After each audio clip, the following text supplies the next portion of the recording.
नमस्ते दोस्तों, क्या आपने कभी अपनी सोच में ये सवाल महसूस किया है, हम भगवान को क्यों मानते हैं? आज हम बात करेंगे एक ऐसी किताब की जिसने दुनिया भर के करोड़ों लोगों को सोचने पर मजबूर कर दिया है। इस किताब का नाम है द गॉड डिल्यूजन और इसे लिखा है प्रसिद्ध ब्रिटिश वैज्ञानिक और लेखक रिचर्ड डॉकिंस ने। डॉकिंस सिर्फ बायोलॉजी के प्रोफेसर ही नहीं, बल्कि अपने बेबाक वैज्ञानिक सोच और तर्कशीलता के लिए भी मशहूर है।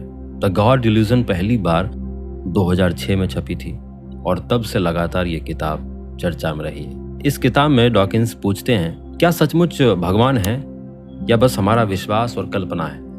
वो बताते हैं भगवान, आस्था, नैतिकता और धर्म पर बहस क्यों जरूरी है और जवाब ढूंढने के लिए हमें तर्क व सबूत क्यों चाहिए।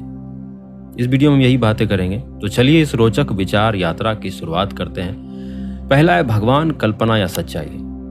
हमारी रोजमर्रा की जिंदगी में भगवान का जिक्र हर जगह होता है। मंदिर, मस्जिद, चर्च, गुरुद्वारा। अक्सर लोग मानते हैं कि भगवान सच में है और उसी के भरोसे सब कुछ चलता है। लेकिन डॉकिंस कहते हैं, अगर आपको कोई चीज सच माननी है तो उस पर सवाल उठाना बहुत जरूरी है।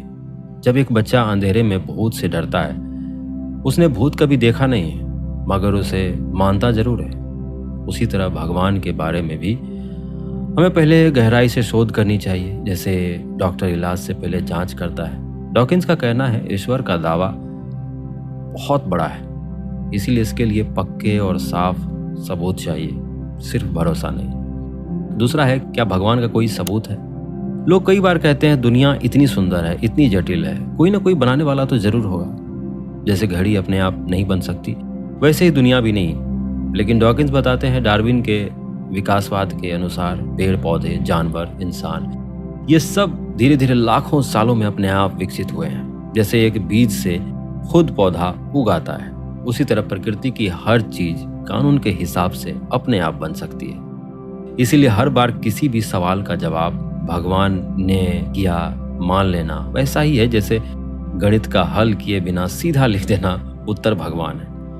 डॉकिंस बार बार बताते हैं, सीधे और आसान जवाब की बजाय हमें गहराई से सोचना और सबूत तलाशना चाहिए। तीसरा है, लोग भगवान पर विश्वास क्यों करते हैं? अब सवाल उठता है, अगर भगवान के पक्के सबूत नहीं तो भी ज्यादातर लोग क्यों मानते हैं? डॉकिंस कहते हैं, इंसानी दिमाग जानकारी को जांचने के बजाय बचपन में सिखाई बातों पर भरोसा करना सिखाता है। जैसे बच्चा मान लेता है कि रात में दूध पियोगे तो भूत आ जाएगा, वैसे ही बड़े होकर भी हम बहुत सी बातें बिना जांचे मान लेते हैं। दूसरी बात, हमेशा हर चीज की वजह तलाशना हमारी फितरत है। अच्छा या बुरा कुछ भी हो, हम सोचते हैं कि इसके पीछे जरूर कोई शक्ति है।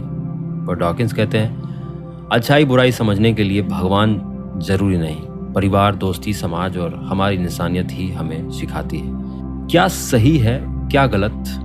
चौथा है, धर्म के फायदे और नुकसान। धर्म कई लोगों को शांति, उम्मीद और संबल देता है, ये सच है। वैसे ही जैसे तेज धूप के बाद छांव मिलती है, धर्म भी दिल को सुकून देता है। लेकिन डॉकिंस चेताते हैं कि अगर बिना सोच विचार, बिना तर्क के किसी भी बात पर विश्वास करेंगे तो दिक्कतें आ सकती है। जैसे बच्चा मान ले कि 4 का पहाड़ा 5 है, बस इसलिए क्योंकि बड़ों ने कह दिया, तो वो कभी सही गिनती नहीं सीख पाएगा। इसी तरह धर्म के नाम पर अंधविश्वास, कट्टरता या अलग अलग समाजों में झगड़े में भी हो सकते हैं। इसीलिए डॉकिंस कहते हैं कि धर्म का सम्मान जरूर करें, लेकिन सवाल जरूर पूछें, सोचे कि क्या सही है क्या गलत है। पांचवा है, भगवान के बिना भी जीवन सुंदर है। कई लोग पूछते हैं, अगर भगवान नहीं है तो क्या जिंदगी में कुछ बचा?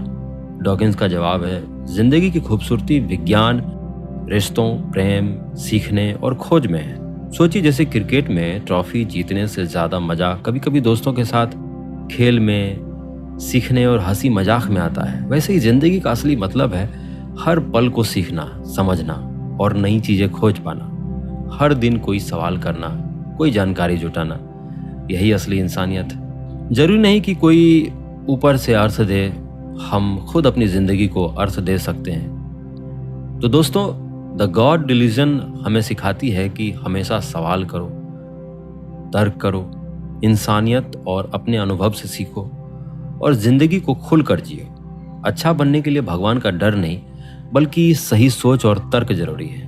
आपका क्या सोचना है? क्या आपको भी कभी ऐसे सवाल आए हैं? नीचे कमेंट में जरूर बताइए। वीडियो पसंद आए तो लाइक करें, शेयर करें और चैनल को सब्सक्राइब करना मत भूलिए। मिलते हैं अगले फिर किसी बुक के बारे में बात करते हुए। तब तक के लिए धन्यवाद।